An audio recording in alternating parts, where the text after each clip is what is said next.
देखो भाई, पूरे मूवी का सबसे बड़ा तो ये मिस्टेक है। इसमें बाहुबली अपने तीरों से बंदों को पेले जा रहा है, पेले जा रहा है और तीर देखो खत्म होने का नाम ही नहीं ले रहा है। भाई तीर है या अनलिमिटेड डाटा पैक। अब ये सब देखकर देवसेना भी सोच में पड़ जाती है, आखिरकार बाहुबली का तीर खत्म क्यों नहीं हो रही है। देवसेना के चेहरे पर कंफ्यूजन का कीला बना हुआ है। अब बाहुबली देवसेना के सामने तीर मारता है और तीनों तीर देखो सिर के नीचे जा रहे हैं। अब अगले ही पल ये वाला तीर ऊपर से चला गया। ओ भाई, पर कैसे?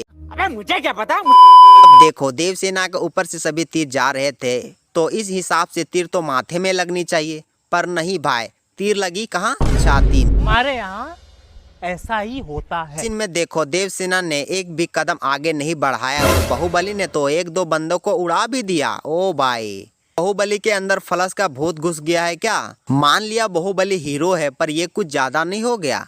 थोड़ा रुक भी जा भाई, हम सांस लें। इस सीन में देखो देवसेना नाव पर चढ़ने के लिए आगे बढ़ती है तो ये लकड़ी गिर जाती है। अब बाहुबली नाव से उतर जाता है और फुल हीरोगिरी मारते हुए नाव देवसेना की तरफ खींचता है। मतलब कुछ भी हीरो वाला बैकग्राउंड म्यूजिक बजा रहे। तेरे इस दिल को टप्पा भी ये सब देखकर बोल रहा है, क्या हीरो बनेगा रे तू? लकड़ी टूटी कहाँ है? नीचे गिरा है, फिर से लगा दो। चलो ठीक है, नाव तुम खींच ही रहे हो तो पूरा नाव सटा दो ना, इतना दूर क्यों रखा है? अच्छा, अब समझ में आया, ताकि तुम्हें अपना हीरोगिरी दिखाने का मौका मिले। ओ मा अब इस सीन में देखो गैप कितना कम है, लेकिन अगले ही सीन में गैप कैसे बढ़ गया। अब इस सीन में हम देखते हैं भलाल देव बाहुबली को मार रहा है और साउंड सुनाई दे रही है, पर भाई तलवार का निशान कहाँ गया? अबे मुझे क्या पता, मुझसे पूछे जा रही है बार बार। अब इस सीन में बाहुबली के हाथ तो हवा में है, पर अगले ही पल बाहुबली के हाथ तो जमीन से सटा है और फिर हवा में। ओ भाई, हाथ का वाईफाई ऑन ऑफ हो रहा है क्या?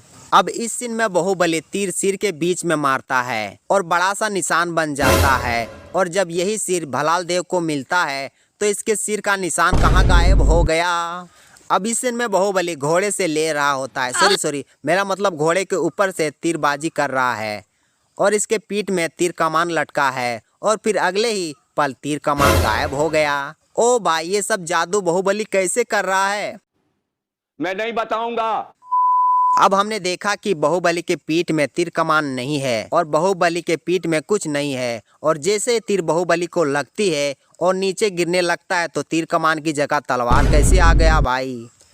अब इस सीन में देखो तीरों की लग रहा है बारिश हो रही है और बाहुबली को एक भी तीर नहीं लगती है।